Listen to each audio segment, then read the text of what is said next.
ঢিঙত নিৰাপত্তাহীনতাত ভুগিছে এখন গাঁৱৰ ৰাইজ এখন খিলঞ্জীয়া গাঁৱৰ ৰাইজ এতিয়া নিৰাপত্তাহীনতাত ভুগিছে সেই লোকসকল এতিয়া চিন্তিত হৈ পৰিছে কিয় চিন্তিত হৈছে কিয় আমি আপোনালোকক জনাবলৈ গৈছো যে ঢিঙৰ লোকসকল এইভাবে চিন্তিত হৈ পৰিছে ঢিঙৰ লোকসকল বৰ্তমান সময়ত এই কাৰণতে চিন্তিত যে অন্য সম্প্ৰদায়ৰ আগ্ৰাসনৰ বাবে ভয় সংখ্যাত তেওঁলোকে দিন কটাবলগীয়া হৈছে গাঁওখনৰ জীয়ৰী বোৱাৰীয়ে অসমীয়া বসতিপূৰ্ণ গাঁওখনৰ মাজত কেইটামান অন্য পৰিয়াল বহাক লৈ শংকিত হৈ পৰিছে ঢিঙৰ এখন ভিতৰুৱা খিলঞ্জীয়া লোকৰ গাঁওখন লহকৰ কলমৌবাৰী গাঁও আৰু গাঁওখনত 18টা পৰিয়াল আছে কিন্তু বিগত কেইটামান মাহ হৈ গৈছে আৰু সেই কেইটা মাহ অতিক্ৰম কৰাৰ পিছত গাঁওখনৰ লোকসকল এতিয়া নিৰাপত্তাহীনতাত ভুগিবলগীয়া হৈছে কিয়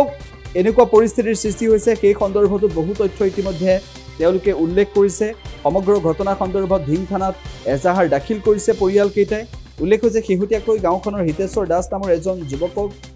গৰু ঘাঁহ খুৱাক লৈ বাবুলালী নামৰ এজন যুৱকে প্ৰাণীমৰে ভাবুকি দিছিল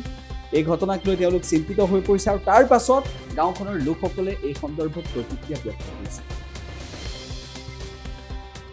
লোকক দেখি আমাৰ ল'ৰা ছোৱালী আহিব নোৱাৰে ৰাস্তাই ঘাটে যাব নোৱাৰে আৰু আমাৰ ছোৱালী কেইজনী যায় এইফালে আকৌ ল'ৰাকেইটা পিছা সেই ঘৰৰ মানুহ অহা ল'ৰাকেইটাই মানে পিছা লয় তেতিয়া মোক ছোৱালীজনী আহি কৈছেহি যে এনেকুৱা তেনেকুৱা মা এই মানুহ ঘৰৰ ল'ৰাকেইটামান যে আহে সিহঁতে স্কুল যাব নোৱাৰোঁ আকৌ আহোঁতেও সিহঁতি পিছালৈ ৰখি থাকে তেতিয়া মই অহা যোৱা কৰোঁ আৰু ল'ৰা ছোৱালীকেইটা মানে লৈ আহোঁ আকৌ থৈ আহোঁ এতিয়াও ভয় লাগে আৰু এনেকুৱা বেয়া ব্যৱহাৰ বেয়া অসভ্য আজি দুদিনৰ আগত যিখিনি মোৰ দেউতাক যেনেকুৱা অত্যাচাৰ মুখৰ আগত মানে এনেকৈ আছে মানে হুলস্থুল কৰা দেখা পাই গৈছোঁ তেনেকুৱাতে সি গৰু লৈ আহিছে লৈ আহি সি কৈছে যে আমাৰ ঘাঁহ আৰু মাহ কিয় চুৰ কৰিবি তেতিয়া মানে মিছা অপমান কৈছে যে তোমাৰ যদি মাটিত ঘাঁহ চুৰ কৰিছোঁ বা মাহ আনিছোঁ তেনেহ'লে গৰু লগাই দিছোঁ তোমালোকে মোক দেখুৱাই দিয়া তেনেকুৱাতে কওঁতে গৈছে যাওঁতে মানে এনেকৈ কৈছে মানে গৈ থাকোঁতে কৈছে মানে কি কৰিবি মানে বেয়া ভাষাই মানে কৈছে কি কৰিবি অসমীয়া বেটাক ইয়াত বহিছোঁ যে এটা এটাকৈ অসমীয়া মানুহক কাটিম এনেকৈ কৈছে তেতিয়াতো খং উঠিবই আপোনাৰ হ'লেও খং উঠিব মোৰ হ'লেও খং উঠিব হয়নে এই ক্ষেত্ৰত কি ক'ব মুখ্যমন্ত্ৰীলৈ কি আহ্বান জনাব মুখ্যমন্ত্ৰীলৈ অনুৰোধ জনাইছোঁ আপোনালোকে আমাক সুৰক্ষা দিয়ক আৰু আমাক শান্তি মনে থাকিবলৈ দিয়ক বহুত অশান্তি হৈছে তাৰপিছত ঘাঁহ খুৱাই আনি থাকোঁতে 5টা 5:30মান বাজিছে তাৰপিছত বাবুলালী বুলি কোৱা ল'ৰাজনে মোক ৰাস্তাতে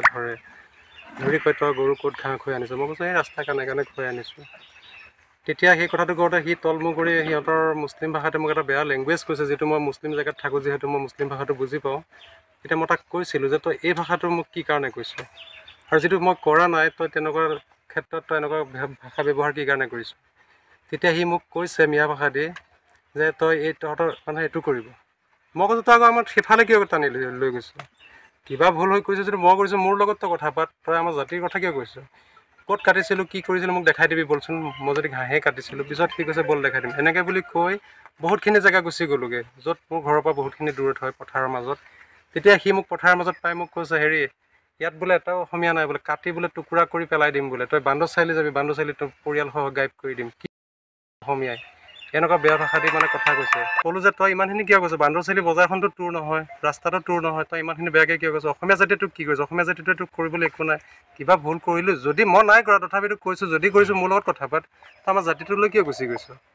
তেতিয়া সি কৈছে এটা এটাকৈ কাটিম বোলে এনেকৈ বুলি কৈ মোক ডিঙিত থাপ মাৰি ধৰি তাৰপিছত কাঁচিখনে তেনেকৈ ঘাঁহটো ডিঙিত ঘাপ মাৰিব ধৰোঁতে তেতিয়া মই হাতখনত থাপ মাৰি ধৰিছোঁ ধৰোঁতে টনা আজৰ লাগোঁতে তেতিয়া তেওঁৰ হাতখন কাটিছে সেই প্ৰমাণ হিচাপে মোৰ হাতত কাঁচিখন এতিয়াও মোৰ ঘৰত আছে আৰু তেওঁলোকৰ মানুহে মই য'ত গৰু ইয়াত আমাৰ 18ঘৰমান মানুহ আছে আজি যিসকলে ইয়াত বিয়াক মাটি দিছে তেখেতসকলে ইয়াত খেতি পথাৰ কৰে আৰু আমি ঘাঁহ চাহ কাটিবলৈ মানে নিদিয়ে তাৰপাছত আমাক খেদি দিয়ে গতিকে আমাৰ আপোনালোকৰ এই চেনেলৰ যোগেদি আপোনালোকে যদি আপোনালোকে অলপ সুৰক্ষা দিব পাৰে আমি নথৈ কৃতাৰ্থ হ'ম কেনেধৰণৰ অসুবিধাৰ সন্মুখীন হৈছে কেনে অসুবিধা মানে আজি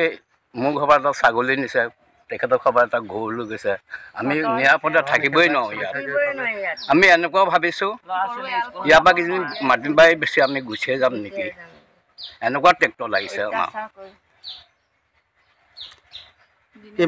মানুহবিলাক ইয়াৰ জেগাৰ মানুহ লোকেল মানুহ নহয়। ক'ৰ পৰা আহিছে? এইটো আপোনাৰ মাগুমাৰি আপোনাৰ